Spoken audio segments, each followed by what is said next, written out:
had to learn to utilize fear. Okay. I don't leave it behind.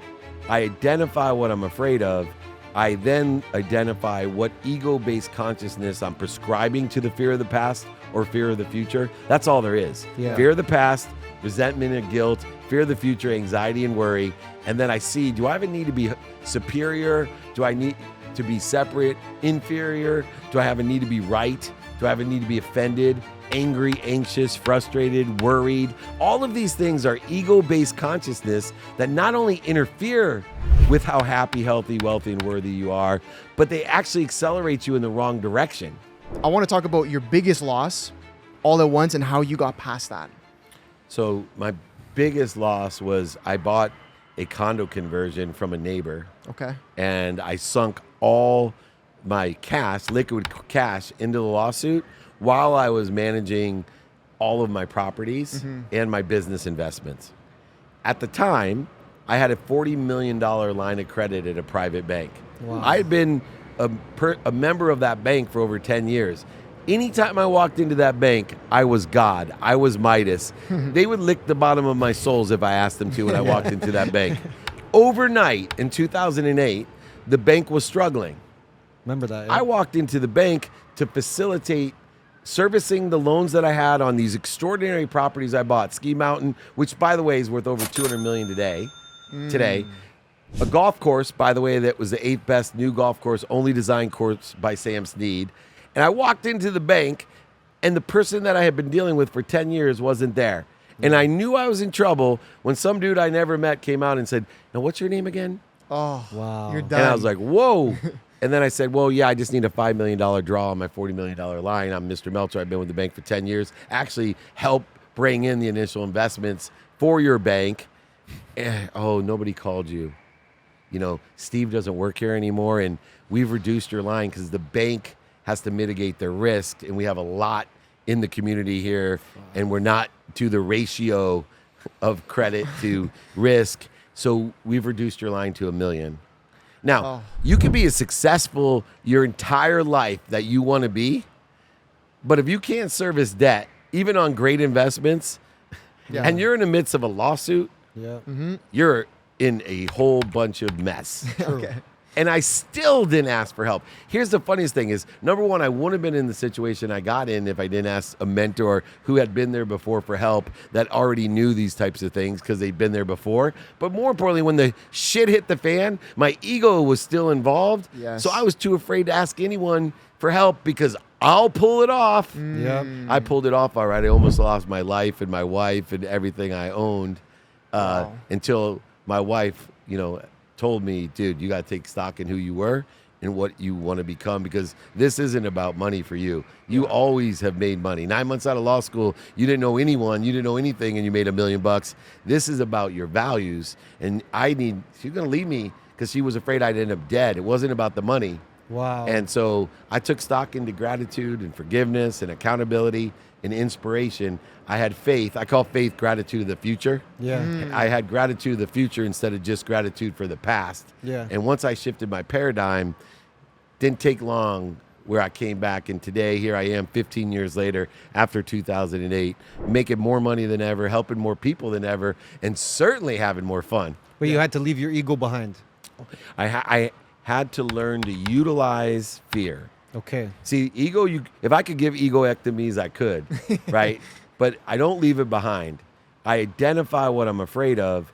I then identify what ego-based consciousness I'm prescribing to the fear of the past or fear of the future. That's all there is. Yeah. Fear of the past, resentment and guilt, fear of the future, anxiety and worry.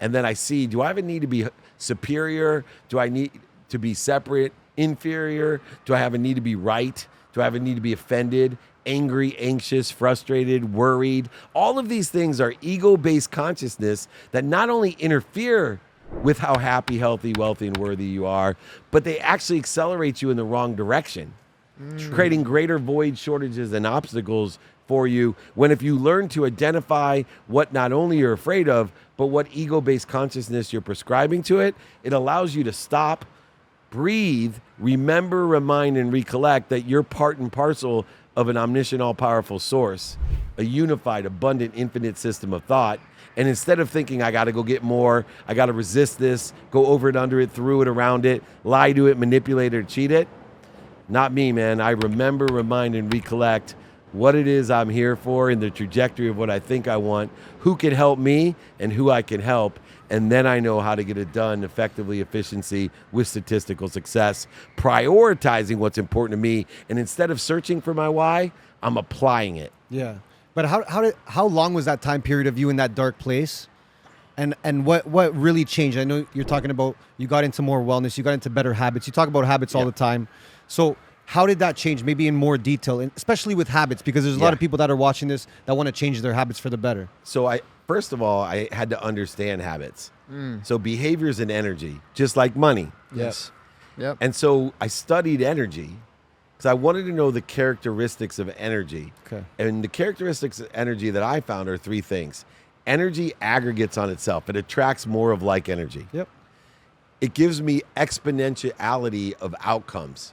So instead of, if I consistently put forth the same energy, the same behavior, that it doesn't every week 1 + 1, the second week +1. It's 1, 2, 4, 8, 16. Yes. And then the third is it accelerates. So it happens faster, which allows me to be more aware of the progress I'm making. You see, the problem that I found with behavior, even with me, is that when I had good behavior, I expected instant results. So if I did good behavior and I didn't see a result, I would quit or change directions. True. Worse for me, because I got a lot of fast results, so I had some feedback, at least like money, that I was doing the right thing. Yeah. My problem was the worst one, which is the bad behaviors, surrounding myself with bleeders, drugs, alcohol, partying, strip clubs, all the things, the behaviors that are not aligned with the trajectory of where I wanted to be or the values I had of gratitude, forgiveness, accountability, and inspiration. So what happens with bad behaviors? Same thing, aggregates, exponentially compounds its outcomes, and accelerates. The difference is when you do bad things, you don't expect bad results. But see, good behavior and bad behavior have the same instant result. Progress in the direction in which the behavior is rendered. Good behavior creates good progress. Bad behavior creates bad progress. Remember, it's exponential. Yes. So this is what happens in bad behavior. And this, I see it at 55 more than ever. I have friends that have been smoking, drinking, doing drugs for 30 years now. Yeah. And I see them. Dude, look at me, man. No effect at all. I'm, skinnier than you. I'm this, got more hair than you. I feel better than you.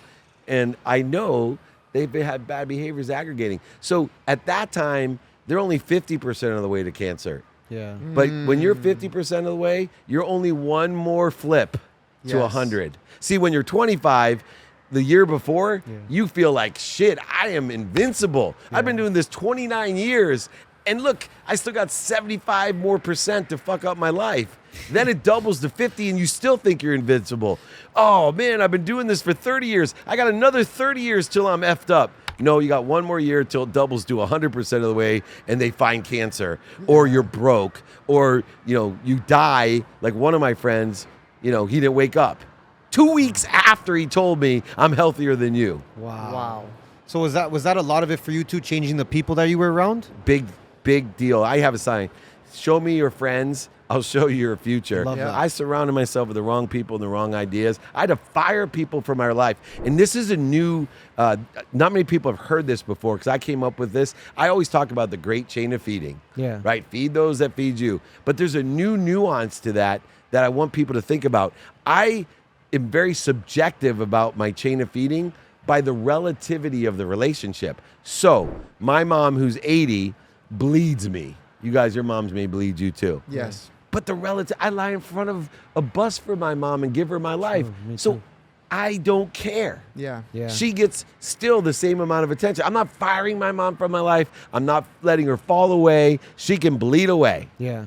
But I used to let people that weren't relative to me, like my mom, that wouldn't lie in front of me in a bus for me, like my mom has her whole life, putting me first, all the things she's given me. And I give them the same exact relativity, and I let them bleed me. And they were like elementary school friends that I was still trying to impress, buying things I don't need to impress people I don't like. Yeah. And I don't know why I was 50 years old going, look at this dude. Like, he made me feel bad. He still thinks I'm not successful. What he thinks of me is none of my business. I don't care. I will fire that fucker from my life. Excuse my language. That's how you got to do it. I want to ask you, like, obviously, ton of successful businesses, ton of losses, all these things, and the way you speak, it's like fucking magical. I want to know, do you have anybody, are you big on mentors? Are you big on coaches for yourself? Always. Yeah? I've had a sleep coach because it's a third of my life, and I think it's the easiest way I can create Genius, yeah. separation. That's fucking amazing. So I have a sleep coach because the easiest way to create, advantages in my life is, look, there's tons of baseball players. So if I had someone coaching me in baseball, what's that going to do for me? Yeah. There's tons of baseball coaches, tons of baseball players. How many people you know that has a sleep coach for 17 years? You're the first one. Exactly. Yeah. I'm maximizing my 8 hours, a third of my life. And that's why I have so much energy, is for recovery and access. I have this extraordinary sleep coach, but I have all times a minimum of 3 coaches. And the way I pick my mentor, coaches, and teachers are people that can explain things. They're more short-time people. I can look at YouTube. Someone can teach me something. Okay. Yeah. Coach, I have someone that's going to bring the best out of me, like a Tim Story, a Saad Guru. Yep. Like, these guys are bringing the best out of me. And then mentors are someone who sits in a situation that I want to be in. So I have a real estate mentor right now because there's some really historically repetitive things going on in real estate that if I have someone that's been in real estate for 45 years successfully, that can tell me what it means when there's very little supply but interest rates are high, and with short-term rentals and ADUs and other things, they can just tell me what to do. True. Yeah. Right? Yeah. That's a good mentor to have. Yeah. So I'm always varying the teachers I have and the mentors I have. And then coaches, I don't switch out as much because they're people who bring the best out of me. So the more they know me and the longer they work with me. So I have a sleep coach. Someone that's Amazing. bringing the best out of me when I sleep to recover and access. But I I feel need like I need his number, by the way. Her. Sleep coach. Her. Okay. She's her. the MLB Okay. sleep coach. Amazing. I want to ask you because again, I think people are I don't know what it is. People seem to be very reluctant to get coaches, Especially athletes, which kills me. I'm an entrepreneur coach for athletes Yeah. when they're retiring or retired. Yeah. And it's so funny when they're resistant, like, I don't even know coach. I'm like, oh, so you're a Hall of Famer and had a coach since you were 5 years old. You're now 45 years old in the Hall of Fame, and you're going to start doing business. I'm a Hall of Fame business person. I've lost over $100 million. I know lessons that you will never know, and you don't need a coach anymore? Yeah. But why do you think they're so reluctant? Why do you think people are so reluctant to get coaches? Humility, man. It's an ego thing too sometimes, right? It's humility and fear. Everyone has sucked their ass for so long that they're afraid to say, I don't know. Yeah, true. Like, I was that way. I thought because I was good at sales that I knew everything about business and everything about life. Yeah. That's bullshit. Yeah. True. Like, the one thing I love about Gary, when I first met him, like, I'm well-read. You know, I study every day. Yeah. Mhm. Right? I've studied Course in Miracles, the Bhagavad Gita. I literally have read any great Covey book, Napoleon Hill, Wayne Dyer. I'm well-read. So I started talking about frequency and vibration to Gary. And he said, oh, I don't know anything about that. Wow. And I'm like, I love you, man. Like, your humility. He's all, but I can get someone that does. Uh-huh. You know, that's what I'm looking for. And that's what you don't see a lot of times. Athletes, celebrity, billionaire, millionaire, entertainers. They just don't have the radical humility. Just because you're the world's greatest singer doesn't mean you know anything about anything else. In fact, like, the world's greatest doctors are horrible business people. Why? Because they're the world's greatest doctors. That's all they've done. Yeah. Right? Michael Phelps, world's greatest Olympic athlete ever and swimmer. Do you think in what world does he know more about business than I do? Yeah. True.